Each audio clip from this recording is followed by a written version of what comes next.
Buenas noches. Sarmiento escribió en uno de sus primeros libros que del ridículo no se vuelve. Esta frase se la atribuyó después a Perón, y seguramente Perón la dijo, pero el primero que la escribió fue Sarmiento en uno de sus primeros libros. Y en efecto, se vuelve de cualquier lugar, menos del ridículo. Y el presidente Alberto Fernández está haciendo el ridículo cuando habla y cuando hace cosas, y hace muchas cosas ridículas. Vamos a los ejemplos, algunos ejemplos. Hoy, una delegación del gobierno se presentó en Ginebra, en la Comisión de Derechos Humanos de las Naciones Unidas, en la Comisión de Derechos Humanos de las Naciones Unidas, para denunciar que el gobierno estaba siendo víctima de una violación a sus derechos humanos. Yo me imagino la cara que debieron poner los miembros de esa comisión, debieron quedar con la boca abierta.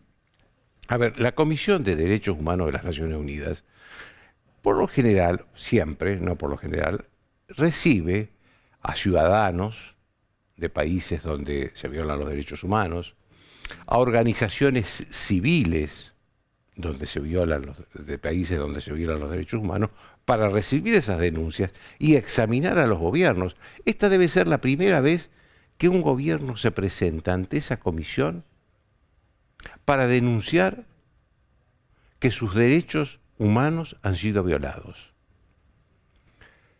¿Y cuáles son los derechos humanos que han sido? ¿Quiénes han violado los derechos humanos del gobierno? El Poder Judicial desde ya, la justicia en general, la Corte Suprema en particular, y desde, como no, los medios periodísticos. Estos son los que violaron los derechos humanos del gobierno. La justicia en general, la Corte Suprema en particular, y los medios periodísticos. El que encabezó la delegación, que es el secretario de Derechos Humanos, Pietragala, que para mí no tiene las condiciones intelectuales para el cargo, ni mucho menos para estar hablando en Ginebra, denunció entre uno de esos derechos humanos que la justicia viola los derechos humanos de Cristina Kirchner. A ver, lo último que pasó con Cristina Kirchner en la justicia es la sentencia de un tribunal oral a 6 años de prisión e inhabilitación permanente para ejercer cargos públicos por hechos de corrupción cuando ella administraba el Estado Nacional y, más precisamente, en la obra pública en vialidad.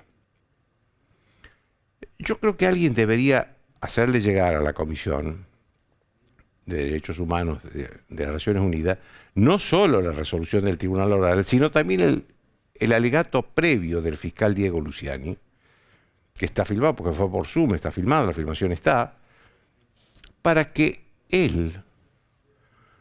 con esos elementos se dé cuenta de qué está hablando el gobierno. Porque si es así como dijo el Tribunal Oral, como dijo el fiscal Luciani, entonces es al revés. Es el gobierno el que violó los derechos humanos de los argentinos porque desvió dinero del Estado a la corrupción en lugar de usarlo para resolver por lo menos algunos de los problemas de los argentinos. ¿Qué respondió la Comisión de Derechos Humanos de las Naciones Unidas? Y señores, ustedes son el gobierno, protejan la independencia del Poder Judicial y de los fiscales. Es decir, los mandó a hacer sus deberes y los mandó a casa de vuelta. Es un papelón. Mire, si no fuera un papelón internacional, esto parecía una broma, risible. Otro ejemplo es que el presidente dijo hoy que la inflación es una sensación de la sociedad. Como una especie de tara psicológica que tiene la sociedad con el precio de las cosas. La inflación del año pasado, que se conoció hace pocos días, fue del casi el 100%, el 94,8%. El gobierno saltó de alegría, ¿eh? Saltó de alegría porque no fue el 100, sino el 94,8%. Es decir, ¿qué diferencia hay entre el 95 y el 100? Ninguna. Para la percepción de la gente, ninguna. Ahora, si el presidente cree que la inflación es una sensación o es una cuestión psicológica de la sociedad, estamos ante un presidente que hace algo más que el ridículo. Sí, estamos ante un presidente absolutamente desconectado de la realidad. No tiene noción de lo que pasa con la gente común, no tiene noción de lo que le pasa a la sociedad cuando va al supermercado a comprar sus cosas. Y yo quiero ser franco, ningún presidente va al supermercado a hacer compras, pero todos los presidentes tienen colaboradores, asesores, que le cuentan cómo está la sociedad, cómo está la economía, cómo está el país. Pero el presidente ha decidido no escuchar, no llamar a esos asesores, o no los tiene, y hacer sus propias deducciones que lo muestran como un hombre que ha perdido el sentido de la realidad. Esto es grave, que el presidente haya perdido el sentido de la realidad. Cuando tenían problemas económicos, Néstor y Cristina Kirchner, por supuesto, nunca la culpa era de ellos. Esto es algo permanente, genético del kirchnerismo. Siempre el problema es culpa del otro. Pero le echaban la culpa a los empresarios, a los intereses concentrados, al imperialismo, a los medios de comunicación, periodísticos, como no. Pero nunca llegaron al colmo de echarle la culpa a la sociedad. Ningún gobierno lo hizo, en décadas de inflación alta. Unos le echaban la culpa a uno, otros a otros, algunos como Macri hizo la autocrítica, pero ninguno le echó la culpa a la sociedad. La sociedad es víctima de la inflación, no es culpable de la inflación. También hoy se quejó por la obsesión de los argentinos con los dólares. En efecto, la sociedad argentina no tiene una moneda nacional y entonces por sí sola ha ido creando un sistema bimonetario, dos monedas, el peso y el dólar. El peso lo usa como moneda de compra, el dólar lo usa como moneda de ahorro. Aunque el dólar cueste 500 pesos, no importa. Sabe que eso es más efectivo para el ahorro que el peso. Se lo quiere sacar a los pesos urgentes de encima. Porque es una sociedad que ha vivido décadas con inflación alta. Décadas con inflación alta. Sabe cómo se pierde el valor de las cosas en este país. Y eso, por eso digo, ningún gobierno ha podido resolver ese problema. Alberto Fernández tuvo 3 ministros de Economía hasta ahora. La inflación que se conoció del 2022, del año pasado, es la más alta en 31 años. Ninguno de los 3 ministros pudo resolver nada con respecto a la inflación. Ahora, yo me pregunto, cuando el presidente no era presidente, cuando Alberto Fernández era un hombre común, ¿en qué moneda ahorraba? En dólares, por supuesto, lo sé, me consta. No es una deducción. ¿En qué monedas hacían acuerdos los Kirchner, esos acuerdos deshonestos que hacían con la obra pública y con todas las demás cosas? En dólares. Yo no me imagino a ningún Kirchner haciendo acuerdos en pesos, en dólares. Así que no sé de quién es la obsesión por los dólares. Es la obsesión de la sociedad argentina para ahorrar y es la obsesión también de los gobernantes. Un ejemplo más. Mañana se va a celebrar acá una reunión de la CELAC. La CELAC es una organización que reúne a todos los países latinoamericanos y del Caribe, que no sé qué función tiene. Voy a hablar con el ex canciller Faurí, que está en el estudio después, sobre este tema, entre otros temas, pero sobre este tema también. porque no sé qué función tiene, porque hay una organización de países americanos, que es la OEA, histórica, constituida en su momento, que lleva décadas, respetada en el mundo, la Organización de Estados Americanos, OEA. La única diferencia entre la CELAC y la OEA es que en la CELAC no están dos países, Estados Unidos y Canadá. No sé por qué, será porque es el imperialismo anglosajón, no sé por qué.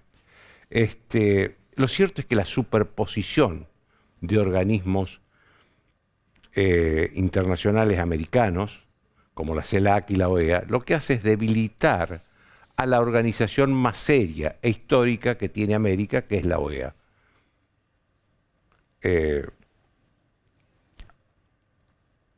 Además, esto se da cuando, en un momento donde se invitó a tres dictadores. Al cubano, al presidente cubano, Díaz-Canel, que ya está en Buenos Aires y hoy tuvo reuniones con intelectuales y artistas. Al de Nicaragua, Ortega, que no vino. Y a Maduro, al dictador venezolano. El presidente estuvo diciendo hasta hoy que en cualquier momento llegaba a Maduro, hasta que al final Maduro confirmó que no viene. Ahora digo yo, no hay nadie en la Cancillería que le advierta al presidente que era probable que Maduro no viniera. Maduro rara vez sale de Venezuela. Maduro tiene juicios, pedidos de juicio por crímenes de lesa humanidad en la Corte Interamericana, en la Corte Penal Internacional de La Haya, y además, donde va, sobre todo en América Latina, tiene miles de venezolanos que lo están esperando para protestar. Porque durante la gestión de Maduro,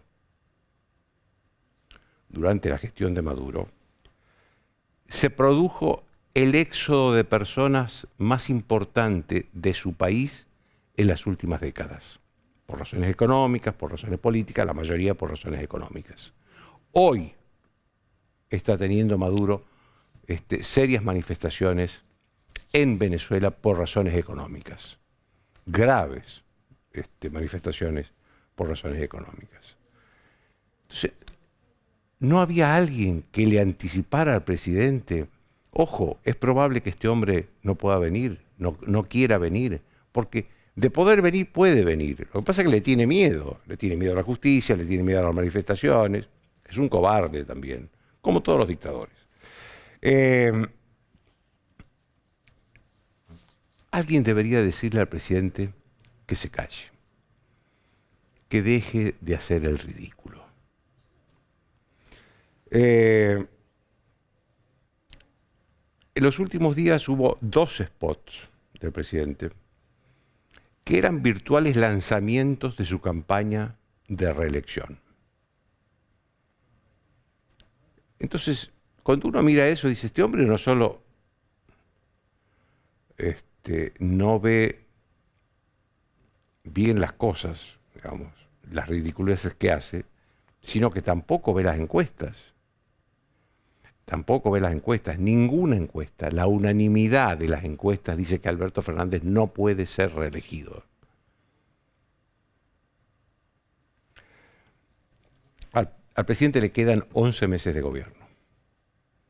Puede hacer cosas en estos 11 meses. Por ejemplo, frenar los atropellos a las instituciones.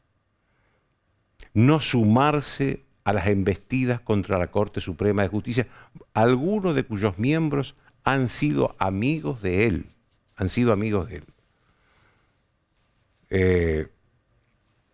No congraciarse con los dictadores, los peores dictadores de América Latina, para caerle simpático a su vicepresidenta, que no le va a caer simpático ya nunca más. Mientras trata desesperadamente de tener una reunión con el presidente de Estados Unidos, Biden. A ver, podría contribuir a que los argentinos vivan tranquilos en estos 11 meses que le quedan de gestión. Porque después el presidente va a volver a ser una persona normal, va a volver a vivir en su casa. Él ha vivido siempre en la capital, es un porteño hecho y derecho, y va a querer tener una vida normal, salir a la calle sin tener problemas con la gente, caminar. Él tendría que ir trabajando en estos 11 meses el después de la presidencia. Porque la alternativa es que sea como Cristina Kirchner. Cristina Kirchner solamente puede salir de su casa con una custodia integrada por 100 personas. Cristina Kirchner hace mucho que no puede salir a la calle. Y no es porque sea perseguida, es por las cosas que ha hecho y que hace. Bien, rescato, antes de despedirme, una idea de la que habló el ex canciller Faurí, que es que no hay política exterior en la Argentina. Y que en todo caso sí la hay, es una política nostálgica, ¿no? Uno lo ve a Alberto Fernández hablar con el presidente de Cuba, Díaz-Canel, y parece como esos muchachos o esa juventud de los años 60 que miraban a Cuba como el paraíso. A esta altura, ya 50, 60 años después, sabemos que Cuba nunca fue un paraíso. Y que los cubanos, los que viven en Cuba, los ciudadanos cubanos, no los turistas, los que viven en Cuba, la pasan muy mal. Y sobre todo la pasan mal económicamente, pero también violan sus derechos humanos. En serio, porque esta es la contradicción del gobierno argentino. Va a hablar a la Comisión de Derechos Humanos de las Naciones Unidas porque violan sus derechos y resulta que acá los recibe con los brazos abiertos a los países, a los dictadores que violan los derechos humanos en sus países abiertamente, como Díaz-Canel en Cuba, como Maduro en Venezuela, que no quiso venir, como Ortega en Nicaragua, que no quiso venir. Esto es lo preocupante. Y esto es la expresión cabal de que no hay política exterior en Argentina. Chao, hasta lunes.